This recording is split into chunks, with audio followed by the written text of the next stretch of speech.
Alright, so one of the key things about Decal is that it only does the content management. Anything else you just add in via the apps. So for instance, we have this schools index page which has this highly structured component with a very predictable markup. Now just ignore for the moment the fact that there's a div inside this h3, because what we're working on now is making it so that you can just put editable directly on an h3. But for instance, this is Campbell's come up with this idea of a structured list, where you use markup inside a list item to make it display like a table, but really it's still a list, which makes it easier to display on a mobile device or something like that. So you've got this highly structured XML, which can then be accessed through an API. So if we look at how I implemented the map, for instance, this is a fixed page with a template school map, and I'll just look at that quickly.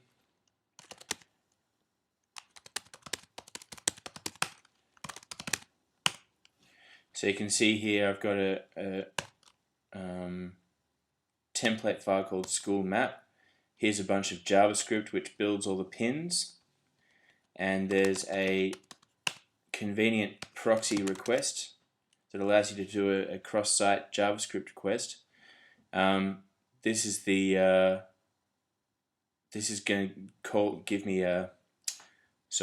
this is going to proxy the request to the CSG-apps URL, and then it's going to call load school details when it loads. That's the like the Ajax callback. So this CSG-apps is like the plugin. So if we go back here to the apps directory, it's going to call school details. I'm looking at schooldetails.php. Here I am going to call the Decal API. I initialize my curl session. Here's my API key. I'm going to select only the template schools index. You can see that here.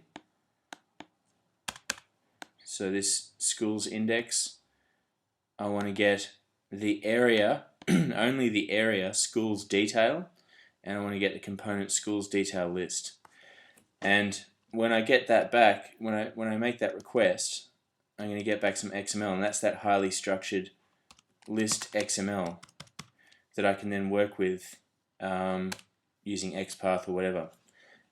So then I then just JSON encode that, and that ends up back here in my HTTP request.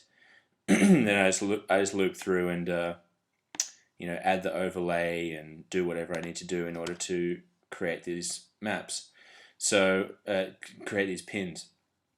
So that's how I implemented the maps page using the apps.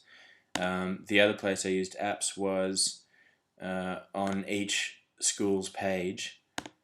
It will grab the address here from this highly structured XML here.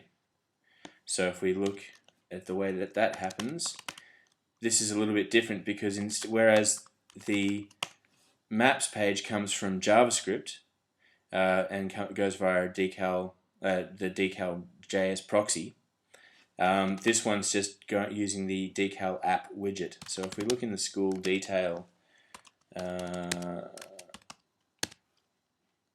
at one of the school detail templates. Here's this Decal app widget. You can see that there's the address there, and here's an app widget. And that's making a call to the script school address details. And that simply uses the same API to grab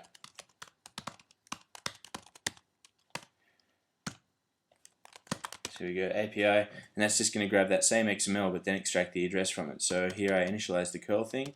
I want my school index and detail list again. As you can see, the app widget passes through the page title and also actually passes through all of the entire query string of the current application to your app, so that you have access to the server variables, get, post. Haven't done files yet, but that's on the way.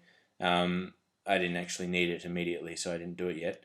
So here we're making our API call. If we've got a page title, we just do a little search and replace on that, so that I want to do contains. That's another API call, so that you can basically any page title, any page that has this school name in the title means that it's still going to work, even if the page name isn't exactly the school name. So it might be, I might have a page called Assumption College, more information about facilities or something, but then I still want to print the address. If this page were like Assumption College school facilities, but I still wanted to print the address, as long as the page title starts with Assumption College, I'm going to be able to fetch it. Okay, so then this is just going to make the API call there. This makes the API call. This grabs the XML. Here's an XPath expression to get the list item that has an H1 containing the page title that I'm after. And then from that, I grab the address from that highly structured XML. So it's almost like you can create these XML structures and then sort of use them as a database, which you can query using XPath. Those are the only two. Oh no, then the other place that I use the apps is in the search. So if I search here, Indigenous Scholarship Program. Now here I wanted to have it so that this picked up the state of the search form and maintained the state of the search form, so that I could, so that I could print out like the search term that they had here and they can refine their search. Obviously that can't be done just with the HTML. You need PHP in there to do it. So what that actually looks like, if we look at the search template, it's a fixed page, and that's got an app widget in it, which is going to call refinesearch.php. And let's look at that refinesearch.php. Now this is just a plain old school HTML form with PHP in it. And this could be anything you want. You could do this in Zend or Drupal or whatever. This just because the Decal app widget passes through all of the get and post variables that the original application had, you can just treat it just as a normal PHP hacky script where you're echoing out the value, you're checking if something's selected, just the way that we used to do it back in the day, back in 2001. Or you could make this as fancy as you want. You could do it as a whole other application. It wouldn't matter. So that in that way, you can kind of just plug these little bits of functionality into any page, but then the rest of the page around that is still just editable with Decal. I won't bother going into any of the other interface features because they're all a bit lame at the moment, and so the interface is looking pretty messy. But that's what you're talking about in terms of a business process. I presume that's the key feature for you.